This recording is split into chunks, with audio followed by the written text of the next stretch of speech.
I've started a lot of new series this summer, so I'm here to talk about these series that I've just started.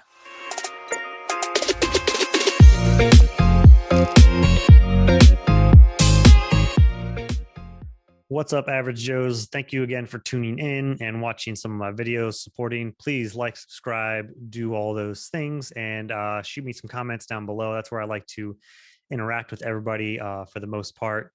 And today I want to talk about all of the series that I've been starting this summer, or ones that I've started basically within the last 2 months. I've started a handful of different series and they're starting to stack up. I typically don't like to start or have a bunch of series going at once. I'm more of a binge reader of sorts of series, but one thing leads to another. You join two buddy reads, and here you go. So I've got 6 series here to talk about that I've started since June. And the first one I'm going to talk about is Senlin Ascends. Finally started the books of Babel, and they are, well, the first one, Senlin Ascends, was pretty fantastic. I think I gave it a 4 out of 5. Oh, I should do my actual rating system. As far as my rating system goes, I'm going to give it so far, at least Sentinel Ascend Book 1, a 22 out of 30. So enjoyment of 7, balance of 7, and recommend of 8. In the beginning, the first part of it, a lot of people, it seems like, that have read on throughout the series start to love or do love Thomas Senlin. I'm not completely sold on him yet. At least the first half of Book 1, he's pretty naive and kind of dumb and stubborn and these things. So, but there was significant growth to a certain point where it was almost too fast of a growth. Like, was almost became unbelievable his growth toward the end of the book. So Tom in general was kind of meh to me for here and there, but other people were really great, and there were some really really great parts. There's a few really awesome lines, especially that Thomas had, and the world is just, I think the tower is the leading character of the story of the books of Babel, because that is what it's all predicated on. Thomas is trying to ascend the tower to get his wife back. So the tower is 100% a character, and it is ridiculous. The parlor, I think the parlor shocked everybody at first.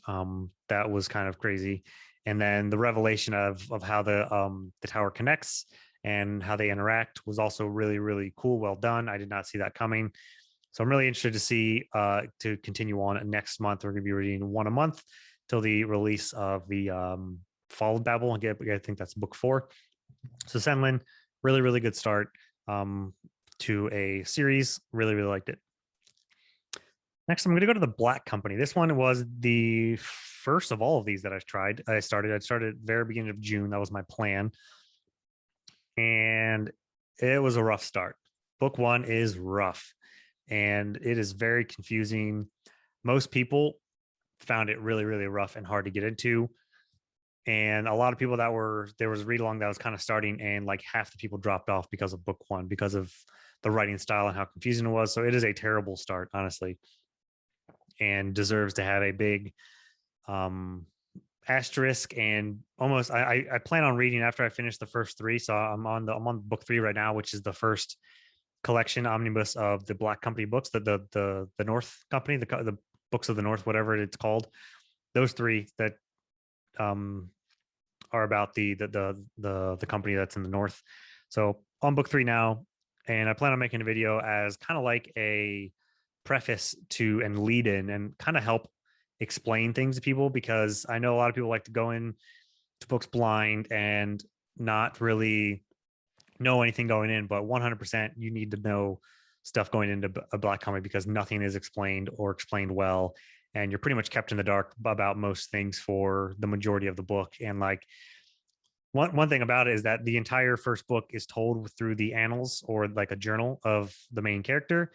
You don't really even know that until like 20-30% in, where like the annals aren't even mentioned until then. You're just reading on, and you don't realize you're reading this guy's journal entries. Like, there's nothing that actually signifies that you're doing so. So one of those things where it would have been so easy to say in the beginning, so that for context, oh, okay, you're basically just reading this guy's journal. I kind of get it now, but you don't. So you're pretty much confused, and he'll say something that, obviously, because he's writing it, it's true to the word of like, he's writing it. It makes sense in his mind. He doesn't need to fill in all the details because he knows. but you don't know as a reader. So really hard to follow. Most people will agree book one is very rough. Book two, 10 times better, so much better and easier to follow. There's more than one POV. It's not necessarily the annals that you're reading either. So it is a very, very big necessary step up to continue the series. Book three now, it's again getting slow, getting confusing again. There's some more letters coming into it that are kind of confusing. They're letters that they're not letters. It's pretty weird, but you're still getting little nuggets of what this makes sense. Okay, this is confusing. You run into barriers, then you run into cool things. So there's enough to keep it going so that it's cool and good. But I'm really challenging myself to get through this because it is so different. And I've wanted to read this for so long. So I plan on trying to see this through as much as possible. And rating system wise, to start off, it's not great. I'm probably at a complete 18 out of 30 right now because the enjoyment is good, but there's still the confusion makes it less enjoyable. Pacing, again, on again, off again, and recommend. As of right now, I wouldn't completely recommend starting this because it's hard to know where it's going and if all this will pay off. Next one, to pick it back up again, probably it might be, I don't know if it's going to be my favorite of all these, who knows, but Shadow of the Apt, starting this with Library of Alexandria. He's doing a read along, the first 4 books, at least 4 out of 10. So this is book 1 of a 10-book series, and it was fantastic. It is a debut book of Adrian Tchaikovsky, which is an author that I've wanted to read. I didn't think I was going to start with this one, but it is fantastic. And holy crap, was it ambitious for a debut book. There is so much going on, so much to the world, to the magic, to the people, to the cultures, to the technology, everything. There's so much to this. Like, normally books, especially debuts, might have 2 aspects that he had. He just has all of these things going on, and it's done really, really well. So I'm really, really into and interested to see where the series is going to go from now on. There was some of the early on, it was pretty confusing. There were some weird things happening. There wasn't you could tell there was a little bit of a debut rough ride of transitions between chapters and such. Wasn't that great. You didn't really know where time skipping, if there was time skipping, between chapter 1 and 2, they explicitly said so. But then after that, I remember thinking like, oh, we're going back in time again because this is happening, but it actually wasn't going back in time. So there was a little bit rough there, at least clarity, in my opinion. The characters were also really hard to distinguish until 25-30% into the book, to where they actually like separated and you got their own dedicated portions of them doing stuff. But before that, there really wasn't. It was really hard to determine who was who and the differences between them. But after a while throughout the book, they all separate themselves, and you could really tell them apart for the most part. So very, very good. So much happens, and I'm definitely excited for this. So as of right now, book 1, I gave a 23 out of 30. So I gave 8 for enjoyment, 7 for pacing, and 8 for recommend. I do recommend this. There's a lot to like for most people. Yeah, that's it for that one. Next, Powder Mage. I started the Powder Mage trilogy. That I started that back in June. I haven't been able to continue on with it, even though I did really enjoy book 1 more than I think a lot of other people did for some reason. It's a very on the surface, somewhat level read, but I did enjoy it a lot, and things grow a little bit as you go on. You have 3 main POVs, even though, funny enough, 2 out of the 3 POVs, they're kind of like, they're fine. They're okay. Some of the interactions they have with other people, I enjoy better than them in itself. But there was one, my favorite POV is, I'm forgetting the character name now, but it's the detective guy. He's the most interesting to me for the most part. The 2 powder mages, though, whoever the commander is, the guy who's in charge, and then his son, they're cool ish, but their interactions with people are the more enjoyable parts. Them themselves are just kind of like okay. So I'm really interested to see where it goes. I'm having fun with it. High action packed, which I'm very okay with. It's good to mix up that every once in a while. I think that also got a 23 out of 30 for me. 8 for enjoy, 8 for pacing because it was pretty high paced, and 7 for recommend because it does seem some people are hit or miss on it. My wife was kind of on it. She thought it was okay. She'll probably continue it, but she wasn't like completely sold on that in general. Very, very much plot focused book. All right. In July, part of the self-published reading challenge, that I partake in. Patience of a Dead Man. So I do not read horror. I think this is the first horror book I've ever read, and I actually enjoyed it a lot because there was a really good mystery to it. And it is part of a series, so which I didn't know going in, but it is part of a trilogy. And as much as I want to continue on because the mystery is really good and the stakes felt pretty high during the whole thing, and there was a good lead into the next one.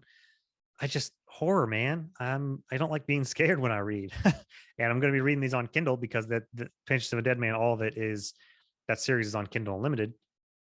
So I do want to continue, but I think I just need to find a good time and place to continue it because it is pretty damn creepy, and the entity that carries over to the next book is super creepy.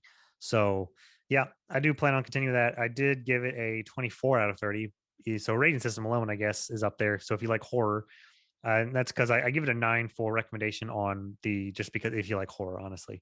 And the mystery is really good, and it does you do want to keep on kind of reading to figure out what the heck is going on. It seems like each chapter there's something that strings you along to be like, okay, another chapter, okay, another chapter. So that one I would recommend if you like those types of books.